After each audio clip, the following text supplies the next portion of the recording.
Sonny, that's got to be pretty cool to be walking around going, yeah, Matt Damon, yeah, he played me. Yeah, for sure. Jason Bourne, right?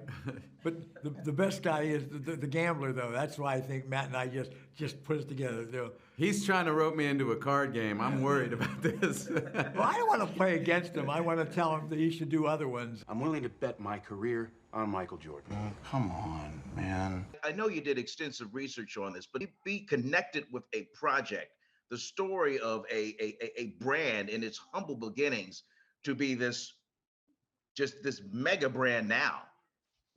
Yeah, I mean, that's the thing. It's like so much of the work of the movie is trying to recontextualize for the moviegoer what things look like in 1984, right? Like in a post-Air Jordan world, it's hard to remember.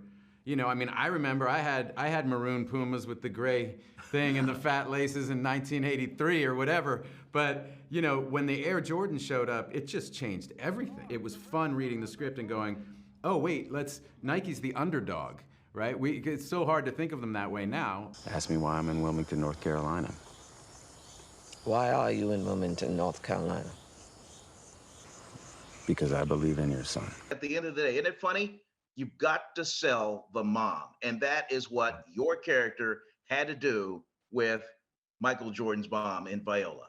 Well, interestingly enough, that came from MJ. So Ben sat down with Jordan and said, like, okay, son, is it okay? Can we have your blessing to do this, or do you want us to not touch it? And he said, no, it's fine, you can do it. And Ben said, well, what matters to you? And that's where we got George Raveling, where Michael said, that's the first person to talk to me about Nike. He's got to be a part of it. Howard White, so Raveling and White weren't in the original script that we read. And lastly, he started to talk about his mom. And I don't know if you've ever been in a room with Michael Jordan. He's bigger than life, but he's a very intimidating guy. And Ben said, it's the first time I've been with him and I've seen him, the reverence with which he spoke about his mom and the awe, it changed the entire movie for us. So Ben came out of the meeting, he goes, I got great news and I got bad news. I go, okay, well, give me the great news. He goes through Raveling, Howard White, and then a much more expanded part for Dolores Jordan. He goes, that's the movie we're making. And I go, great. And I go, so what could possibly be the bad news? He said, well, I asked MJ who would play his mom, who he would like to play his mom, and before I got the question out, he just barked at me, Viola Davis.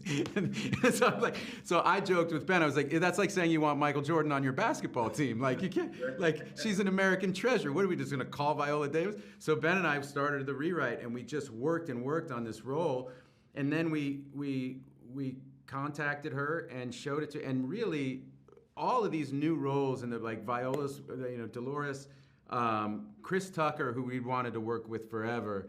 Chris, like, coincidentally, knows Howard White and is good friends with him. If you get fired, I got a one-bedroom apartment. I ain't got no more room for nobody. I'm sorry. I got 2 rags, 1 towel. Chris said, what do you want me to do? Ben was like, I want you to, like, we're gonna create this character out of whole cloth. So Chris went and spent all this time with Howard, and we built up that relationship and that role. So that really, it was interestingly enough, like, the GOAT, the best basketball player of all time, gave us the direction of the movie, you know what I mean? And that's how we ended up with the story that you saw.